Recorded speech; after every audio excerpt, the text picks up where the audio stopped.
Bonjour à tous, aujourd'hui nous allons voir les 3 erreurs que l'on peut faire quand on devient chef opérateur. Alors je sais, le titre paraît un peu racoleur, mais j'ai trouvé que dans le YouTube Game, ça allait bien, là, les 3 erreurs.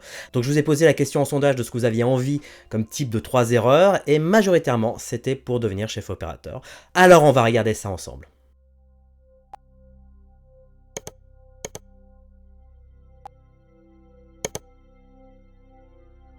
Alors déjà, je te dis la première erreur, si tu n'es pas abonné à ma chaîne.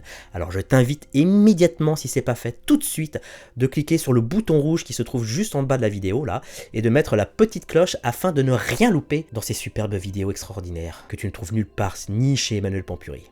Donc ce sont, à mes idées, à mon expérience, les 3 erreurs lorsqu'on devient chef opérateur. Je vais donc commencer sans tarder à la première erreur. Alors la première erreur, c'est d'acheter tout de suite son matériel.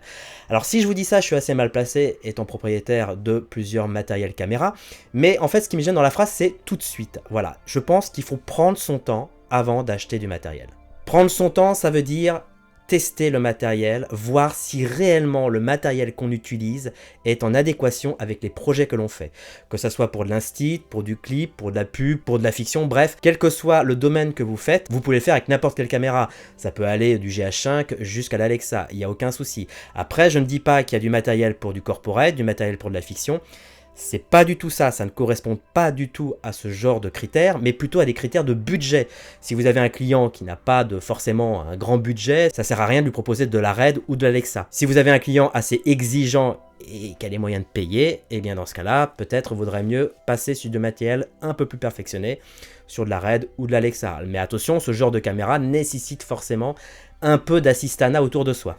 Et puis après, dans la grande gamme des caméras de gamme de prix, il y a si vous êtes plutôt Red, ou si vous êtes plutôt Alexa, ou si vous êtes plutôt Sony, Canon, bref, il faut se trouver dans le domaine des caméras. Donc c'est pour ça que majoritairement ceux qui ont investi dans des caméras sans les avoir essayées, et en faisant une aveugle confiance aux tests qu'ils peuvent voir sur YouTube, ou de certains influenceurs qui indiquent qu'il faut prendre telle ou telle caméra, je pense que c'est la plus grande des erreurs. Donc pour pas se tromper, on loue, voilà. Et je vous rassure, vous n'allez pas perdre de l'argent, bien au contraire. Vous louez, vous testez sur divers projets, pas payé ou payé. Et si vous avez une attirance pour telle ou telle caméra, et bien dans ce cas-là, après vous pouvez vous engager directement en achetant le matériel. Donc je vois beaucoup de gens autour de moi acheter des Canon ou des Red ou des Alexa, et au bout de 2-3 mois ils revendent leur matériel faute de budget, faute de projets qui vont avec, ou alors tout simplement ils ont acheté du matériel pour faire uniquement un seul projet, quoi. Ce qui est pour le coup pas rentable, parce que de toute façon si vous allez acheter du matériel et que vous allez le revendre, vous le vendrez pas forcément le prix où vous l'avez acheté. Attention, allez-y calmement, tranquillement, il y a suffisamment de matériel de marque pour satisfaire n'importe quel opérateur. Vous commencez par louer, et si franchement au bout de quelques mois ou même au bout d'un an, vous êtes amené à relouer toujours le même matériel parce que vous avez un kiff sur tel ou tel matériel, et bien dans ce cas-là, vous pouvez l'acheter. C'est exactement comme moi, et moi il y a plus de 10 ans, je louais la caméra, la Red One à l'époque, la Red One MX d'Emmanuel Pampuri, que je salue, et au bout d'un certain temps, quand j'étais amené à toujours me louer sa caméra, je me suis dit, tiens, j'en ai marre de lui filer du fric, je vais peut-être acheter la mienne. Voilà, mais j'étais pas sûr avant de pouvoir voir si réellement la RED me correspondait. Et c'est à force d'utiliser toujours la même caméra pour les mêmes ou divers projets, je me suis dit que là c'était intéressant. Et c'est la même chose pour les optiques. Si vous voulez acheter des optiques, essayez-les. Entre des optiques qu'on voit dans un catalogue, dans des vidéos, et quand on les a réellement entre les mains, on peut s'apercevoir que certains ont des défauts. Donc voilà, donc moi je vous conseille réellement de toujours louer, même pour des optiques, louez-les, et au bout d'un temps, si vous kiffez l'optique, eh bien vous les achetez. Parce que c'est vrai que les optiques, normalement, ça coûte pratiquement le prix, voire plus cher que le prix d'une caméra, quoi. Après, pour ce qui est des accessoires, c'est pas ce qui coûte le plus cher, voilà. Et puis les accessoires peuvent être facilement utiles d'une caméra à une autre, donc c'est pas, pour le coup, on peut les acheter directement. Alors si tu es jeune chef opérateur et que tu débutes et que tu as envie d'avoir ton propre matériel, eh bien sois patient, prends ton temps. Et on va passer directement à la deuxième erreur que l'on peut faire quand on devient jeune chef opérateur. Alors voilà, quand tu arrives sur un projet et qui nécessite d'avoir des équipes, parce que tu n'es pas forcément tout seul quand tu es chef opérateur, tu peux être assisté d'un assistant caméra, d'un chef électro, d'un machinot, etc. La première erreur que souvent font les jeunes chefs opérateurs, c'est qu'ils travaillent avec leurs potes. Ouais, c'est, Didier était mon camarade de classe, il est sympa, on s'entend bien, on kiffe être ensemble, et ben je prends Didier en assistant caméra. Voilà. Non, en fait, si tu arrives sur des projets, il est important de prendre des gens compétents. Ce qui est important, c'est qu'un bon chef-op, c'est quelqu'un qui s'entoure de bons techniciens et de bons assistants autour de lui.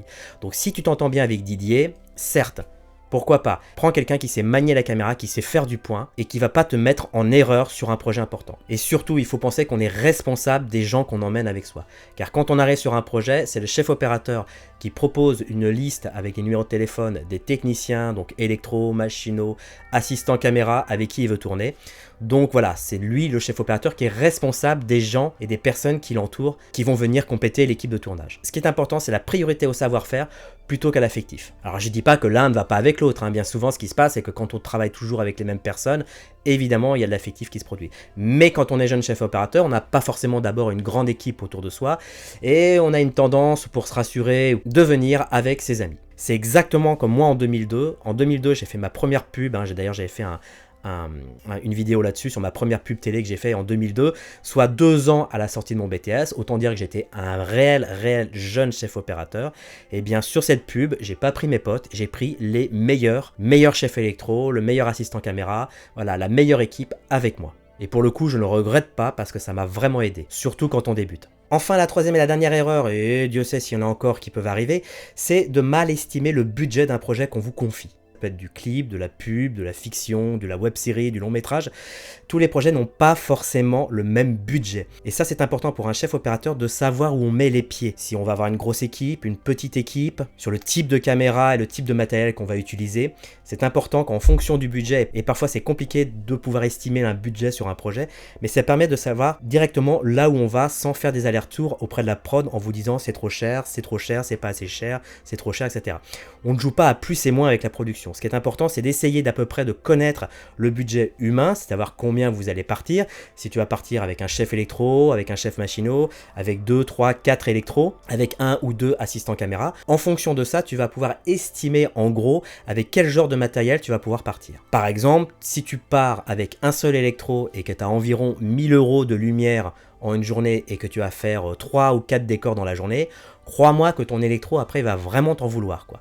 Donc c'est pour ça que c'est important de voir en fonction du projet s'il y a la possibilité de faire un pré-light, auquel cas il faudra peut-être plusieurs électros. Donc c'est important de faire le bon rapport entre le matériel et l'équipe afin que le tout soit logique, qu'on ne se retrouve pas avec 4 électros pour 500 € de lumière ou inversement un électro pour 2000 € de lumière. Il faut que ça reste cohérent. Moi, dans ma tête, ce que je fais par rapport à du matériel d'éclairage en LED, c'est que j'estime à 500 € de lumière par jour un électro. Ça veut dire si j'ai la possibilité d'avoir 1500 ou 2000 € de lumière, il me faudra 3 ou 4 électros. Après, tout dépend si on tourne en studio, en extérieur, si on a 3 ou 4 décors, si on a du pré-light, évidemment, tout ça s'estime. Mais tout ça, ça peut être un piège quand on commence dans le métier. Et c'est ce qui fait partie de la connaissance et de l'expérience qu'a un chef opérateur sur un tournage.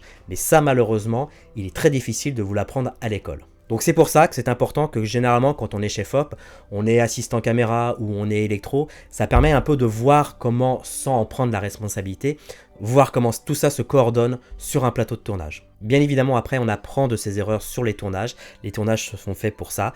Plus vous aurez dans les pattes des heures de tournage, plus vous apprendrez l'expérience. C'est pour ça qu'être chef opérateur ou être réalisateur font partie des métiers qu'on ne peut pas réellement apprendre dans une école de cinéma. Parce que ce qui manque, c'est 80% de l'expérience du tournage, du plateau, des emmerdes, de tout ça qui gravite autour de la technique et de l'artistique qu'il faut absolument maîtriser et que l'expérience est toujours un atout supplémentaire. Sur ce, je vous dis à très vite. Si vous pensez qu'il y a d'autres erreurs, n'hésitez pas à les mettre aussi dans les commentaires. Et si ça vous intéresse, la vidéo des 3 erreurs dans d'autres domaines, dans l'étudiant en audiovisuel, dans les écoles de cinéma ou je sais pas quoi, eh ben n'hésitez pas à les mentionner dans les commentaires. Pensez à vous abonner, le petit pouce bleu. Et moi je vous dis à bientôt. Ciao!